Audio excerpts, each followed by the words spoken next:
De volta ao nosso estudo sobre o Decálogo, estamos chegando agora ao final da nossa jornada, começando lá no primeiro mandamento, hoje iniciando o penúltimo mandamento, ou o nono mandamento.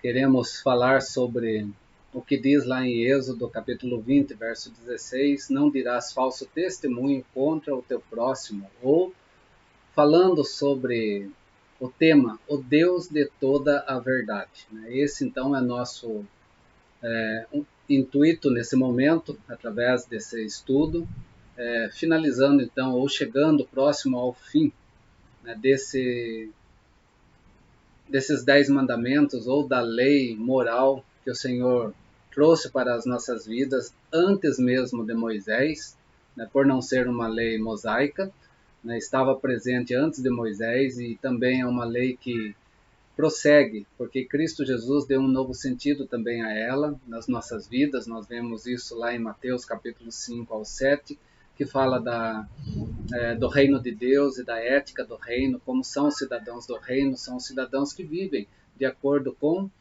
esses mandamentos também. Segundo o documento do século XVI da Confissão de Fé de Westminster, que nós temos visto no Catecismo Maior, lá fala sobre os deveres exigidos desse nono mandamento e também as proibições que esse mandamento traz para nós. Nos deveres que exigem, já dizia isso os teólogos no século XVI, são observar e promover a verdade entre os homens e a boa reputação de nosso próximo, assim como a nossa. Evidenciar e manter a verdade e de coração, sincera, livre, clara e plenamente falar a verdade. Somente a verdade em questões de julgamento e justiça e em todas as mais coisas qualquer que sejam. Considerar carinhosamente os nossos semelhantes, amar, desejar e ter regozijo pela sua boa reputação, entristecer-nos pelas suas fraquezas e encobri-las, e mostrar franco reconhecimento dos seus dons e graça. Defender sua inocência, receber prontamente boas informações a seu respeito e rejeitar as que são maldizentes, lisonjeadoras e caluniadoras. Prezar e cuidar de nossa boa reputação e defendê-la quando for necessário. Cumprir as promessas lícitas, empenhar e praticar tudo que é verdadeiro, honesto, amável e de boa fama. Como nós estamos seguindo os vídeos anteriores, todos os textos que embasam tudo isso que esse documento traz, estão aí, que você pode dar uma pausa, pode parar, pode ver texto por texto, em relação a isso daí. Também, nesse documento diz os pecados proibidos, aquilo que se proíbe no nono mandamento. E quais são esses pecados, então, que é proibido, através do nono mandamento? Tudo quanto é prejudicial à verdade e à boa reputação do nosso próximo, bem assim a nossa, especialmente em julgamento público, o testemunho falso, subornar testemunhas falsas, aparecer e pleitear cientemente a favor de uma causa má, resistir e calcar à força a verdade, dar sentença injusta, chamar o mal bom e o bom mal, recompensar os maus segundo as obras dos justos e os justos segundo as obras do mal, falsificar, firmar, suprimir a verdade e silenciar indevidamente em uma causa justa, manter-nos tranquilos quando a iniquidade reclama a repreensão de nossa parte, ou denunciar outrem, falar a verdade inoportunamente ou com malícia para um fim errôneo, pervertê-la em sentido falso ou proferi-la duvidosa e equivocadamente para prejuízo da verdade ou da justiça. Falar inverdades, mentir, caluniar, maldizer, depreciar, tagarelar, cochichar, escarnecer, vilipendiar, censurar, temerária e asperamente ou com parcialidade, interpretar de maneira má as intenções, palavras e atos de outrem, adular e vangloriar, elogiar ou depreciar demasiadamente a nós mesmos ou a outros em pensamentos ou palavras, negar os dons e a graça de Deus e agravar as faltas menores, encobrir, desculpar e atenuar os pecados quando chamados a uma confissão franca, descobrir desnecessariamente as fraquezas de outrem e levantar boatos falsos, receber e acreditar em rumores maus e tapar os ouvidos a uma defesa justa, suspeitar mal, invejar ou sentir tristeza pelo crédito merecido de alguém, esforçar-se ou desejar o prejuízo de alguém, regozijar-se na desgraça ou na infâmia de alguém, a inveja ou tristeza pelo crédito merecido de outro, prejudicar, o desprezo escarnecedor, a administração excessiva de outrem, a quebra de promessas legítimas, a negligência daquelas coisas que são de boa fama, praticar ou não evitar aquelas coisas que trazem má fama ou não impede que outras pessoas tais coisas ou não impedir em outras pessoas tais coisas até onde pudermos. Vários são os textos que falam sobre os pecados contidos nesse nono mandamento.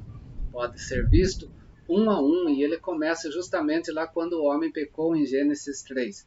Então seria interessante olhar novamente texto por texto, voltar naquilo que o documento diz para ver como ele embasa aquilo que ele coloca nos textos da palavra de Deus, porque nós somos dirigidos só pela Escritura, só pela palavra de Deus. Não esqueçamos disso, ela está acima, né, de todos os documentos que uma igreja queira ter como regra para a sua vida. Escritura Sagrada em primeiro lugar.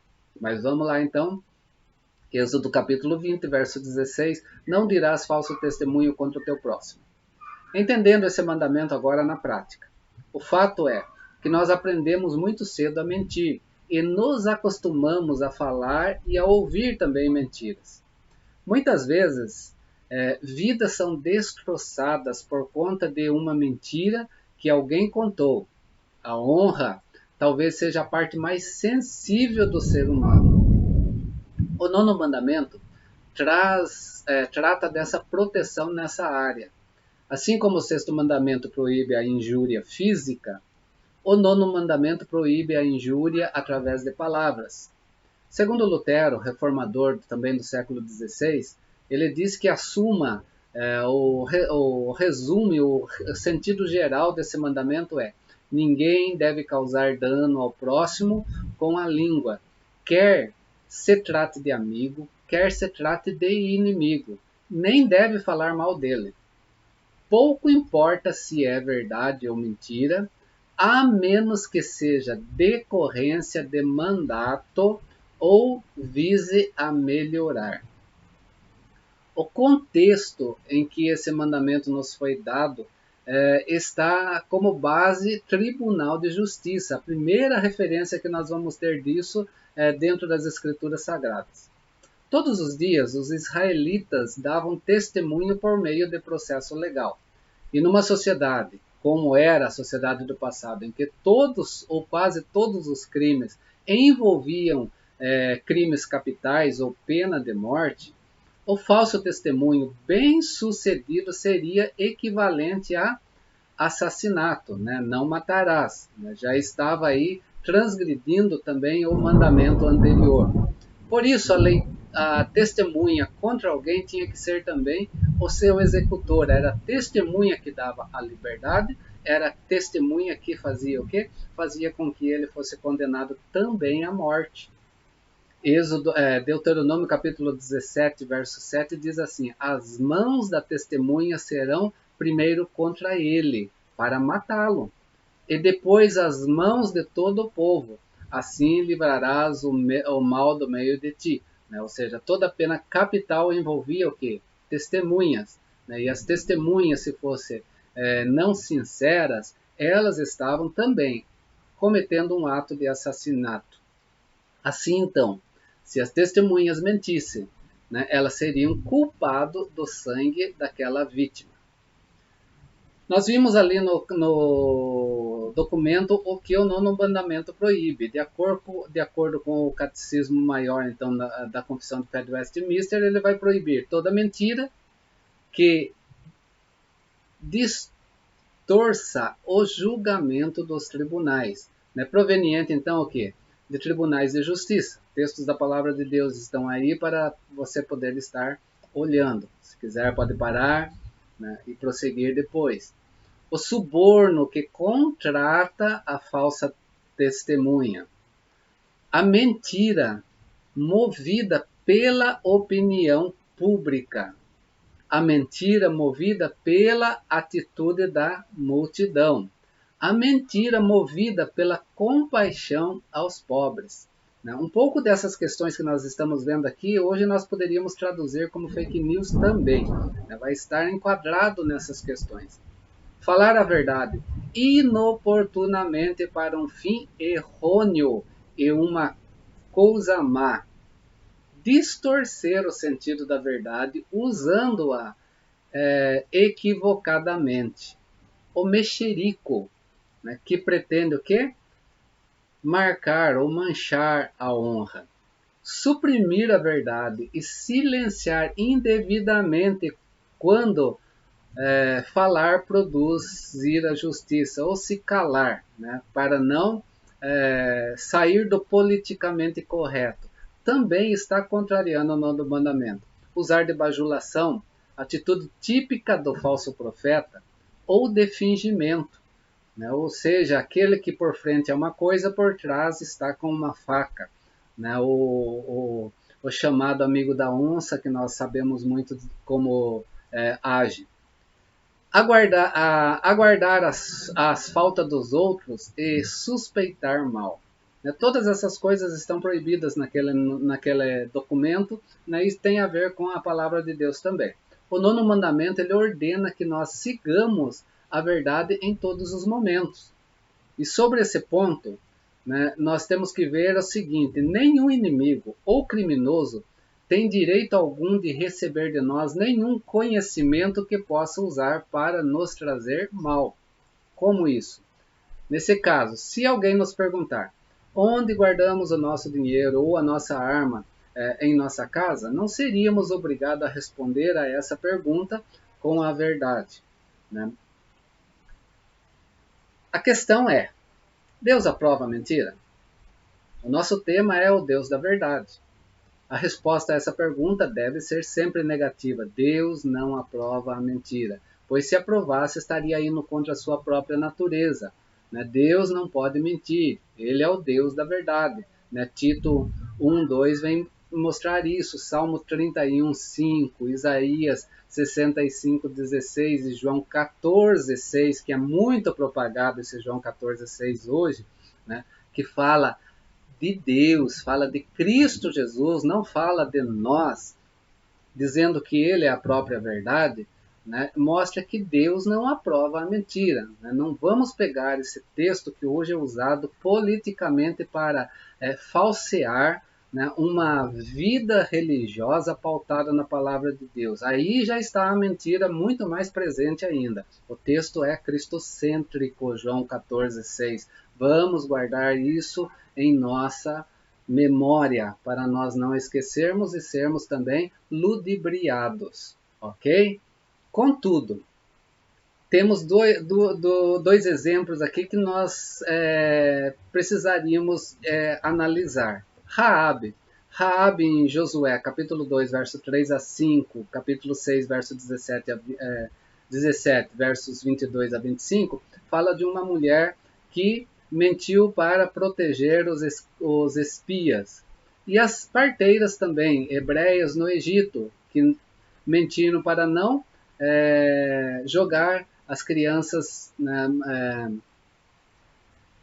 no rio, mais precisamente os meninos no rio. Está lá em Êxodo capítulo 1, verso 15, verso 16 e verso 20.